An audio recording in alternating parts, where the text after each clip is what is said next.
이제 한 열흘 뒤면은 우리나라에 세계 정상국가 20여 명의 정상들이 모여서 회의를 하게 됩니다. 참 격세지감이라 그러지요. 우리나라가 세계에서 그만한 수준에 이르리란 것은 우리가 옛날에는 상상도 못하던 일입니다. 2차 대전 후에 새롭게 독립된 나라가 120여 나라가 되는데 그 120여 나라 신생 독립국가 중에서 우리처럼 도움받던 나라에서 도와주는 나라로 바뀐 나라는 우리나라가 딱 처음입니다. 세계사의 드문 사례로서 우리가 등장을 했습니다. 참 고마운 일이지요. 우리나라가 이만큼 살게 된 것은 국제적으로 인정받고 살게 된 것은 우리도 모르는 사이에 하나님의 법을 두 가지를 지켰기 때문이다. 그렇게 말씀한 분이 있습니다.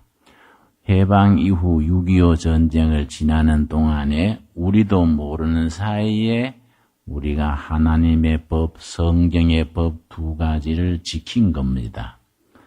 그로 인하여서 하나님께서 축복하셔서 이렇게 참 한많은 역사, 자원도 없고 말 많고 모든 조건이 열악했던 나라가 이만큼 축복을 받는 나라로 바뀌게 되었다는 것입니다. 그 두 가지가 뭐이냐? 첫째는 성경에 누누이 나그네를 대접하라. 그 말이 거듭거듭 나옵니다. 그런데 우리가 해방 이후 6.25 전쟁을 거치는 동안에 북한 피난민 나그네를 우리가 대접을 했습니다. 북한 피난민이 좁은 땅에 그렇게 많은 피난민이 단기간에 쏟아져서 같이 살아남아서 번영을 이룬 역사가 세계 역사에 드뭅니다. 우리는 우리가 겪은 일이니까 그러려니 의뢰 그러려니 하지만은 실제로 세계 역사에서 이렇게 좁은 땅에 그렇게 많은 피난민이 쏟아져 들어왔는데 같이 그렇게 분쟁하지 않고 다투지 않고 이렇게 살아남은 예가 극히 드문 예가 됩니다. 그것이 하나님이 나그네를 대접하라는 법을 우리가 지킨 것이다. 그렇게 얘기합니다. 그래 생각하면 우리가 요즘 외국 노동자들 또 외국에서 우리나라에 결혼해 오는 신부들 참 잘해줘야 됩니다. 외국 노동자들 우리가 그 사람들을 조금 섭섭하게 대하면은 하나님께서 우리에게 주시는 복을 가로막게 되는 것입니다. 그것이 성경적인 원리입니다. 나그네를 항상 대접을 잘하면 하나님이 축복을 하신다는 약속이지요. 두 번째 우리도 모르는 사이에 하나님의 법을 잘 지켰다는 것이 6.25 전쟁 나기 2달 전에 마무리했던 토지개혁을 말합니다. 토지개혁이 1950년 4월 20일에 끝났는데 2달 뒤인 6월 25일에 6.25 전쟁이 일어났습니다. 어떤 경제학자가 말하기를 그때 6.25 나기 2달 전에 토지 분배 정책을 실시하지 않았더라면은 우리나라는 공산화가 됐을 것이다. 그런데 그때 실시한 토지개혁이 성경이 말하는 토지법에 대단히 가까운 조치를 취했다는 것입니다. 성경에는 우리 영혼이 구원받고 천국 가는 그 교리만 있는 게 아닙니다. 바른 정치하는 법, 바른 경제법, 바르게 자식 기르는 법, 인간 살아가는 지혜가 골고루 들어있습니다. 그 중에서 토지 경제에 대한 법이 레위기 25장을 중심으로 해서 분명하게 기록이 되어 있습니다. 1950년 4월 20일에 그때 농림부 장관이 조봉암 장관이랬습니다. 그 조봉암 장관이 농림부 장관으로 있으면서 토지개혁을 실시를 해서 50년 4월 20일에 마무리를 했습니다. 북한에서는 진작 토지개혁을 했습니다. 그런데 북한의 토지개혁은 우리보다 훨씬 빨리 했지만은 북한의 토지개혁은 무상몰수, 무상분배 그렇게 말합니다. 지주들의 땅을 강제로 뺏어서 그냥 무상으로 나누어 준 거지요. 근데 우리 남한은 그 뒤에 토지개혁을 했는데 남한식 방법은 유상 회수해서 유상으로 분배했습니다. 그것이 물론 성경의 토지법에 대해서는 많은 차이가 있지만은 그럼에도 불구하고 대단히 성경적인 토지법에 가까이 간 법이라고 얘기를 합니다. 그때 소작인들이 땅을 다 받았기 때문에 2달 뒤에 공산군이 침략했을 때에 토지 문제로 지방 소작인들이 봉기가 일어나고 이런 배단이 없었다는 겁니다. 다시 말씀드려서 그때 만일에 토지 분배 정책을 실시하지 아니하고 6.25를 맞았더라면은 지방의 소작인들이 공산주의 선전에 넘어가가지고 봉기를 일으키고 유엔군이 왔어도 우리가 이 나라 이 자유민주주의 체제를 지키기가 어려웠을 것이다. 어떤 전문가가 그런 분석을 했었습니다. 자, 성경의 토지법의 핵심이 레위기 25장입니다. 우리 한번 찾아보겠습니다. 레위기 25장. 레위기 25장 23절이 구약 성경의 토지법의 중심이 됩니다. 25장 23절 말씀. 대단히 중요한 말씀이지요. 예. 이런 말씀은 우리가 그 앞뒤의 뜻을 잘 깨달아서 그 성경적인 의미를 충분히 이해할 수 있어야 됩니다. 그런데 생각 외로 성도님들이 이런 부분에 대해서 잘 몰라요. 성경적인 경제법, 성경적인 토지법이 어떻게 되어 있는지, 성경의 경제가 얼마나 자유와 평등, 사회 정의의 실현의 기준이 되는지를 교회를 오래 다니면서도 잘 모르는 경우가 많습니다. 레위기 25장 23절 우리 한번 같이 읽겠습니다. 토지를 영구히 팔지 말 것은 토지는 다 내 것임이니라. 너희는 거주민이요 동거하는 자로서 나와 함께 있느니라.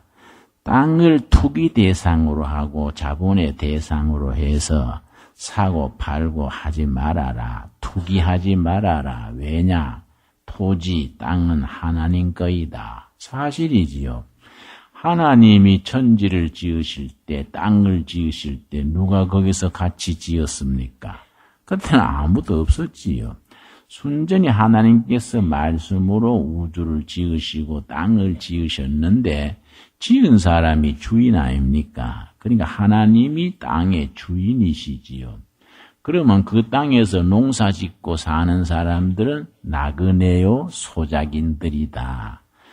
소작인이 그 땅을 팔아먹을 수가 없는 겁니다. 그런데 참 아이러니컬하게도 교회를 핍박하고 반대하는 사회주의, 공산주의는 토지법만큼은 성경법에 상당히 비슷한 점이 있습니다. 반면에 신앙의 자유를 주는 자본주의, 민주주의에서는 토지법으로만 말한다면 바알법과 비슷한 측면이 있습니다.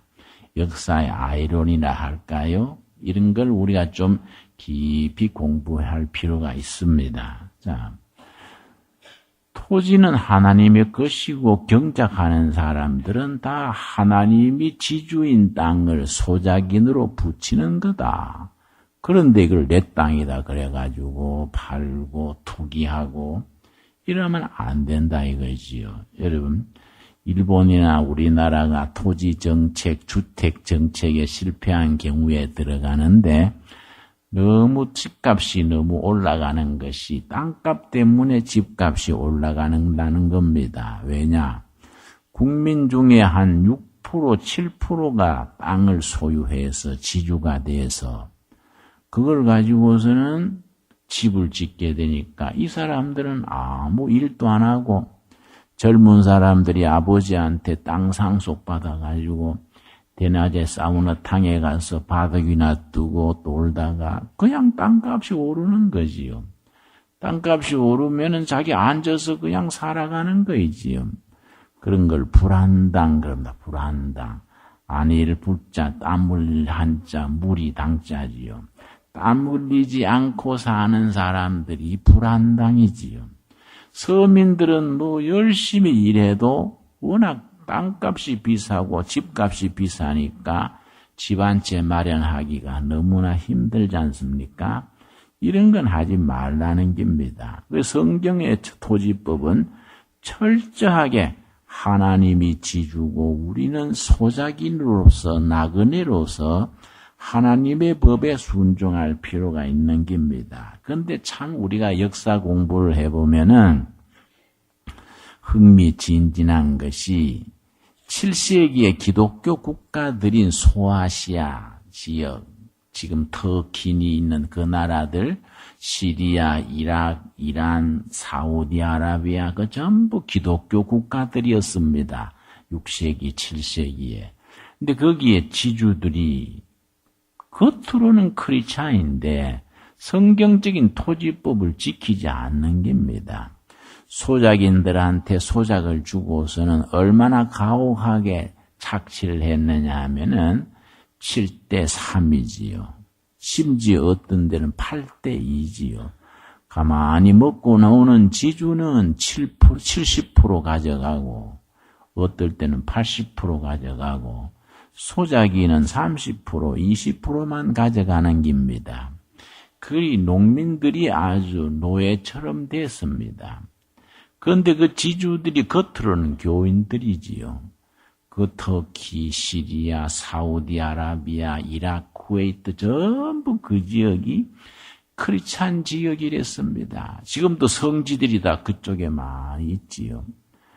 이 사람들은 지주가 돼가지고 소작인들한테 땅을 줘서 70%, 80% 받아먹고서는 자기들은 로마나 콘스탄티노플 이런 도시에 가서 그냥 흥청망청 지내는 겁니다. 근데 주일날은 또 교회 가가지고 미사 드리고 예배 드리는 거이지요.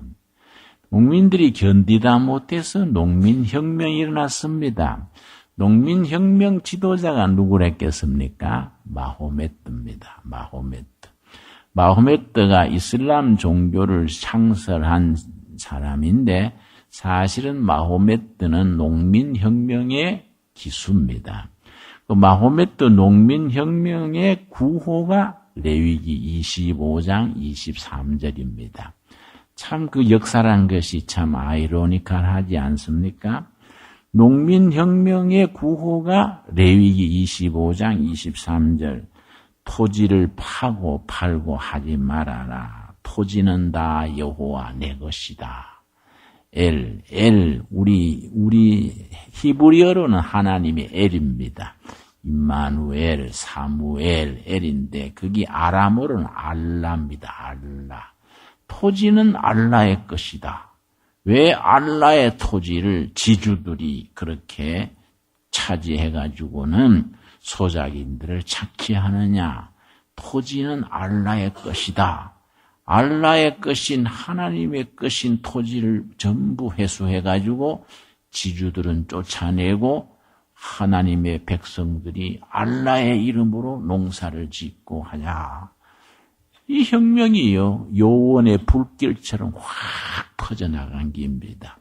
소작인 농민들이 확 소응을 해서 이슬람교가 갑자기 뻗어나간 거입니다. 그게 AD 7세기지요. 그래서 이슬람교라는 것은 7세기에 소위 기독교 국가들이 토지를 잘못 다루어서 성경적인 토지법으로 안 하고 성경을 벗어난 토지법으로 해서 이슬람 국가가 생겼고, 반면에 20세기에 들어와서 영국, 독일, 러시아 다 기독교 국가들이지요. 산업혁명 일어나고 산업사회가 이루어져 가면서 그 산업국가들이, 기독교 국가들이 노동 문제를 잘못 다룬 거지요. 노동자들을 착취하고 노동자들을 가혹하게 대하면서 거기에서 공산주의가 일어난 겁니다. 그래서 공산주의 운동이 일어났던 나라들이 다 기독교 국가들이지요. 독일이 그렇지요. 영국이 그렇지요. 러시아가 그렇지요.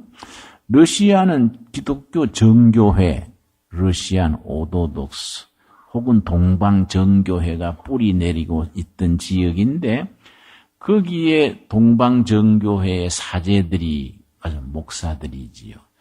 왕실의 보호를 받으면서, 지주의 보호를 받으면서 농민들이 농노와 같았어요. 농민들이 종살이처럼 한 겁니다. 거기에 또 노동자들이 착취를 당한 겁니다. 거기에 공산주의가 깃발을 들고 노동자 해방, 농민 해방, 이러니까 공산주의가 기독교 국가에서 확 일어나가지고 체제를 전복시키고 공산주의 국가가 된 거 아니겠습니까? 그러니까 7세기에 농민 토지 문제로 이슬람이 일어나고 20세기에 노동 문제로 공산주의가 일어났으니까, 원칙으로 말하자면은 우리 교회가 성경 본래의 정신으로 돌아가서 정말 노동 문제, 농민 문제, 토지 문제, 바른 경제 문제, 이런 데에 성경적인 대안을 바르게 제시한다면은 우리가 공산주의를 극복을 하고 이슬람도 극복할 수 있다. 원칙으로는 우리가 그렇게 말할 수 있겠지요. 내가 바라기에는 우리 두레교회 젊은이들 중에, 또 학자들 중에 이런 성경적인 바탕에서 학문을 깊이 연구해서 정말 우리 세계의 대안을, 성경적 대안을 제시하는 일에 그렇게 도전할 수 있게 되기를 바랍니다. 그래서 성령을 받고 성경을 깊이 연구하고 성경적인 영감을 받으면은요, 경륜이 넓어지고 식견이 넓어지고 시대의 대안을 만들어낼 수 있게 되는 겁니다. 내가 아주 40년 목회인데 40년 전에 목회 시작할 때부터 한결같이 기도 제목이고 마음에 확신하는 바가 3가지가 있습니다. 근데 내가 생각해도 터무니가 없어요. 40년의 청계천 빈민촌, 대한민국에서 제일 가난한 사람들이 껌장사, 넝마주의, 닭광장사, 이런 제일 밑바닥 사람들이 모여 사는 곳에서 교회를 시작을 했는데, 그때부터 내 마음속에 떠오르는 기도 제목, 확신이 있었습니다. 첫째가 뭐냐 하면은, 내가 목회하는 목회 속에서 세계적인 재벌이 나올 것이다. 내가 그때 그 설교를 하면은 교인들이 날 입만 쳐다보는 거예요. 응? 자기들은 수제비 먹기도 힘드는데 세계적인 재벌이 나온다. 목사님이 침해할 나이도 아니고 뭔 소린가. 난 지금 또 그 생각은 변하지를 않아요. 2번째는 뭐냐 하면은 내가 목회하는 그 자리에서 직접 간접으로 이 나라 통일 한국 시대를 준비할 수 있는 바른 정치가가 배출된다. 2번째지요. 3번째가 뭐냐 하면은 성경적인 바탕을 둔 학문, 학자가 배출된다. 그 3가지가 일관된 생각을 내가 40년 동안 지켜왔습니다. 지금 또 내가 보면은 벌써 마무리할 때가 돼서 그거는 희망 없이 좀 그냥 지나가는 긴가 싶으지만은, 그러나 또 기도하는 중에 그 생각이 떠나지를 않는 겁니다. 뭐 꼭 내 당대가 아니라도 관계없는 거 아니겠습니까? 다음 대에서라도 정말 우리 둘의 이름으로 있는 자리에서 하나님의 경제, 하나님의 경영을 일으켜서 많은 사람들에게 혜택을 주고 물질로 하나님의 일에 쓰임받게 하는 그런 재산가. 둘째, 성경적인 바탕을 둔 경제학자, 농학자, 생물학자 이런 학문이 또 일어나고 그러고 성경의 바탕을 둔 그런 일꾼들이 일어나서 이 나라의 정치나 경제나 모든 분야를 성경적인 바탕에서 바로 이끌어가게 된다는 거 대단히 중요한 일이지요, 여러분. 그래서 우리가 예수를 믿는다는 것은 그냥 애부당 다니고 예수 믿다가 천국 간다. 이 수준에 머물러 있으면 안 됩니다. 믿고 영혼 구원받아서 천국 가는 것은 기본이고 그 신앙과 그 경륜, 성경의 영감을 가지고 기업을 일으켜서 국제 경영을 하고 학문을 일으켜서 시대의 대안을 제시를 하고 이 나라의 통일 한국 시대의 바른 정치를 이끌어간다. 이런 포부를 가진 일꾼들이 우리 교회에 많이 배출이 돼야 합니다. 우리 당대는 안 돼도 우리 아들 때, 손자 때 대를 이어가면서 그런 비전을 품어가야지요. 자, 그런데 레위기 25장 23절로 되돌아오겠습니다. 그래서 성경의 토지는 하나님의 것이니까 사고 팔고 못하게 했습니다마는 한 가지 길을 열어놨습니다. 왜냐? 요수아 장군이 주도로 해가지고 가나안 땅에 들어가서 땅을 제비 뽑기 했지 않습니까? 제비 뽑아서 자기 땅으로 떨어진 몫을 그걸 라트 그래요. 라트. 제비 뽑아서 자기 집안에 떨어진 땅이 LOT 라트지요. 그 기업입니다. 성경에서 기업 그러면 엔터프라이즈 무슨 삼성기업, 대우기업 그 기업이 아니고 한문 글자가 터기자에 기업할 때 업자 모든 업의 기초가 되는 토지 기업을 말하는 거이지요. 그는 요수아 장군의 지도로 가나안 땅에 들어가서 제비 뽑아서 자기 기업으로 받은 겁니다. 이건 하나님의 기업이니까 자기가 사고 팔지 못하게 했는데 한 가지 길을 열어줬습니다. 어떤 길이냐? 갑자기 집안에 우환이 닥친다든지 급한 일이 있어가지고 땅을 처분해야 될 때는 땅 자체는 못 팔지만은 1년 수확권은 양도할 수 있게 했습니다. 1년씩 떨어 먹는 수확권만 양도했다가 이게 언제 되돌아오느냐 하면은 안식년 때 땅이 되돌아오는 거입니다. 그게 레위기 25장 8절부터 나옵니다. 레위기 25장 8절입니다. 너는 7 안식년을 계수할지니 한 안식년이 7년인데 7 안식년이면 몇 년이 됩니까? 7, 7은 49, 49년이 되는 겁니다. 이는 7년이 7번인 즉 안식년 7번 동안 그 49년이라. 그 다음에 안식년 7번 49년 지난 그 다음에 그럼 몇 년째입니까? 50년째지요. 50년째가 대단히 중요합니다. 자, 9절. 7째 달 열흘날은 속죄일이니 너는 뿔나팔 소리를 내되 전국에서 뿔나팔을 크게 불지며 7월 10일이 되면은 전국에서 한 날 한시에 나팔을 부는데 여러분 영화 같은 데 보셨지요? 솥불 같은 물솥불 같은 둥그런 나팔을 뚜 하고 붑니다. 그 나팔이 히브리 말로 요벨입니다. 요벨 나팔을 불면은 전부 그날은 전 국민이 하루 동안 금식하는 겁니다. 성경에서는 그것을 스스로 괴롭게 하는 날 그랬습니다. 전부 금식합니다. 전부.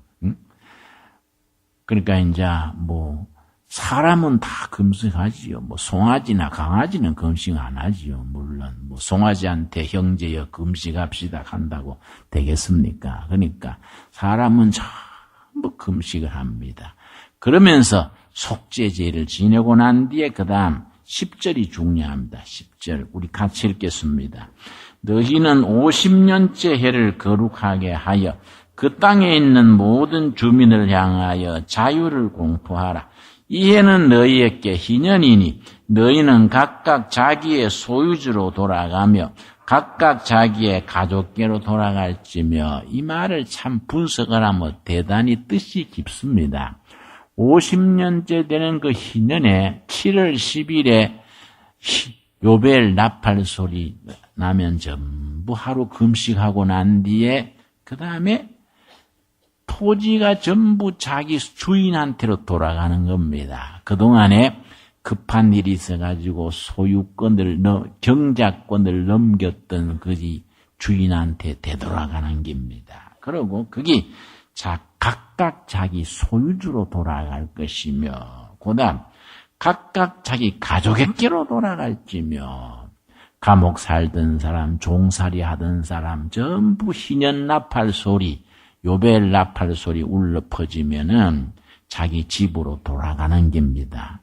요즘식으로 말하면은 희년 나팔 소리 울려 퍼지면서 토지가 전부 주인한테 되돌아가는 것을 평등 경제 실현이라 그러고, 희년 나팔 소리 울려 퍼지면서 자유가 공포되면은 종 살던 사람 주인 집에 떠나서 자기 집으로 돌아가고, 감옥 살던 사람이 자기 집에 되돌아가는 것을 정치적 자유라고 말한 겁니다. 평등과 자유가 희년에서 같이 이루어지는 겁니다. 그런데 우리가 사회학을 공부해 보면은 공산주의나 사회주의는 평등 그러다가 자유가 많이 손상된 겁니다. 전부 동무 그러다가 자유가 없어진 겁니다. 평등 내세우다가. 자본주의, 민주주의는 자유를 많이 강조하다 보니까 또 평등이 희생당한 겁니다. 그래서 빈부격차가 심하고, 그래서 어떤 사람은 막 사회 불만이 생겨가지고, 야, 누구는 인삼 묻고 누구는 배추뿌리 묵냐, 응?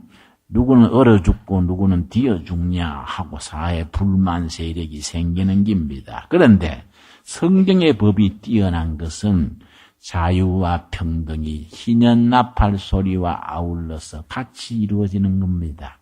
진정한 자유는 그리스도 안에서 평등과 말씀 안에서 자유가 함께 이루어지는 희년의 소식이지요. 그런데 우리가 지금 사도행전을 지금 읽어나가고 있는 중인데, 이 사도행전가 왜 중요하냐?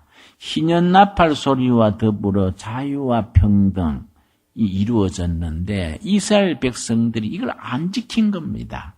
하나님의 법을 이걸 지킬 때는, 희년법을 잘 지킬 때는 나라가 안전하고 하나님께서 보호해 주셨는데, 자첨 가면서 사람들이 하나님을 멀리하고 말씀을 떠나면서 희년법을 지키지 않으니까 그만 이스라엘 민족이 하나님의 채찍으로 망해버렸습니다.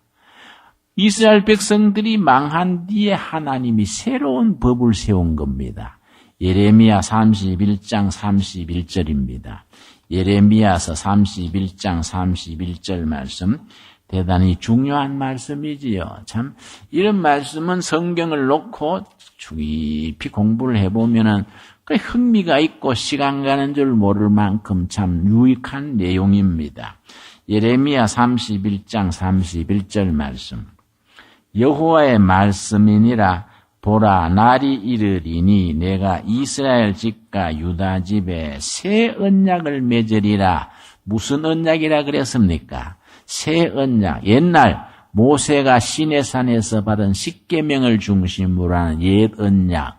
그 속에 희년법도 들어있고 토지법도 들어있고, 옛 언약은 이스라엘이 불순종으로 사라져버리고 새 언약을 하나님께서 마련해 주신 겁니다. 그래서 구약을, 옛날 언약은 구약, 새 언약은 신약 그렇게 말하지 않습니까? 32절. 이 언약은, 새 언약은 내가 그들의 조상들의 손을 잡고 애굽 땅에서 인도하여 내던 날에 맺은 것, 구약이죠. 구약. 옛 언약과 같지 아니할 것은 내가 그들의 남편이 되었어도 그들이 내 언약을 깨뜨렸음이라. 여호와의 말씀이니라. 하나님께서 옛날 언약은 파기시키고 새 언약을 주시는 겁니다. 그런데 33절이 중요합니다. 그러면 옛 언약은 모세의 십계명 돌판에 새겼는데 새 언약은 어디에 새겼느냐? 우리 교회에 그 새 언약 새겨놓은 돌판이 있는 게 아니지 않습니까? 새 언약은 어디에 새겼느냐? 33절 우리 같이 읽겠습니다. 그러나 그날 후에 내가 이스라엘 집과 맺을 언약은 이러하니 곧 내가 나의 법을 그들의 속에 두며 그들의 마음에 기록하여 거기까지 어디에 기록했다고요? 마음판에 새기는 언약이지요. 마음판에. 구약 옛 언약은 십계명 돌판에 기록했는데 새 언약은 성령 받은 사람들의 마음판에 누가 기록했습니까? 성령님이 우리 마음판에 기록을 한 겁니다. 그걸 신앙 고백이라고 말하는 겁니다. 신앙 고백을 따라서 마음판에 성령께서 기록을 했는데 그 마음판에 기록한 새 언약의 핵심이 뭐이냐? 34절이죠. 34절. 그들이 다시는 각기 자기 이웃과 형제를 가르쳐 이르기를 너는 여호와를 알라 하지 아니하리니 이는 작은 자로부터 큰 자까지 다 나를 알기 때문이라. 내가 그들의 악을 사하고 다시는 그 죄를 기억지 아니하리라. 여러분 아멘 하십니까? 예, 죄 씻음 받은 약속입니다. 속죄의 확신이지요. 새 언약을 마음판에 기록함을 받은 성도들은 죄 씻음 받은 확신 속에서 새 언약의 백성이 된 겁니다. 그런데 구약 시대에는 율법으로 토지법이든 무슨 법이든 다 지켰지만은 그건 사라지고 새 언약에서는 자발적으로 지키는 겁니다. 자발적으로. 자유와 평등의 진정한 희년의 법이 자발적으로 오늘 읽은 본문 말씀 사도행전 중에 사도행전 4장 32절 우리 한번 찾아보겠습니다. 사도행전 4장 32절 말씀. 그래서 우리가 신약과 구약을 잘 연결을 해서 함께 읽으면서 은혜가 우리 심령 속에 깊이 골수에 들어오게 되는 겁니다. 사도행전 4장 32절. 믿는 무리가 한 마음과 한 뜻이 되어 모든 물건을 서로 통용하고 자기 재물을 조금이라도 자기 것이라 하는 이가 하나도 없더라. 오순절 성령 역사 임한 뒤에 성령 받고 나니까 내 끼 없는 겁니다. 다 하나님의 것이고 형제들이 것입니다. 진정한 희년이 성령 받고 나니까 자발적으로 이루어지는 겁니다. 이걸 자발적 희년, 자발적 영어로 볼런터리 더 오브 요벨, 볼런터리 자발적으로. 구약 시대는 율법에 의해서 막 법적으로 했는데 신약에서는 성령 받은 사람들이 자발적으로. 그래서 교회가 소중한 겁니다. 자발적 희년 공동체지요. 헌금을 많이 해고 11조헌금, 감사헌금, 특별헌금을 해서 그 헌금을 가지고 유무상통이지요. 없는 사람 나누어 쓰고 서로 필요를 따라 나누어 쓰는 겁니다. 33절. 사도들이 큰 권능으로 주 예수의 부활을 증언하니 무리가 큰 은혜를 받아. 그 중에 가난한 사람이 없으니 이는 밭과 집 있는 자는 팔아 그 판 것의 값을 가져다가 35절 같이 읽겠습니다. 사도들의 발 앞에 두매 그들이 각 사람의 필요를 따라 나누어 줌이라. 은혜 받고 성령 받으니까 있는 걸 다 하나님의 것으로 내놓으니까 다 같이 부자가 된 거예요. 다 같이. 전부 다 같이 부유한 공동체가 된 겁니다. 그래서 필요한 대로 쓰는 겁니다. 그래서 성경적인 희년 공동체의 특징이 능력에 따라 벌고 능력에 따라 헌금하고 필요에 따라 쓴다. 아주 중요합니다. 능력이 있으면 많이 벌고 많이 헌금하고 많이 필요한 사람은 많이 쓰는 겁니다. 능력에 따라 벌고 헌금하고 필요에 따라 쓴다. 희년 공동체 법이지요. 여러분, 우리 둘의 공동체는 493주년째 종교개혁 주간을 맞으면서 그냥 해마다 행사로 다가오는 종교개혁 주간이 아니라 정말 성령 받은 사람들로서 마음판에 기록된 새 언약의 법을 따라 있는 사람, 없는 사람, 배운 사람, 못 배운 사람, 아는 사람, 모르는 사람 다 희년 공동체로 더불어 함께 누리는 복된 공동체, 성령 공동체를 이루어 갈 수 있게 되기를 바랍니다. 기도하겠습니다. 주님 은혜를 감사드립니다. 주님께서 때를 따라 우리를 인도하시고 붙드시고 성령이 우리 마음판에 기록하신 새 언약의 법을 따라 주님의 이름으로 이웃을 섬기며 성도를 받들며 교회를 일으키게 하심을 감사드립니다. 우리 마음속에 성령께서 기록하신 새 언약의 법을 따라 진정한 나눔과 배품이 있는 성령 공동체를 이루게 하시고 기리하여 우리 마음속에 하늘로 인하는 기쁨과 평강이 있게 하옵소서. 예수님 이름 받들어 기도드렸사옵나이다. 아멘.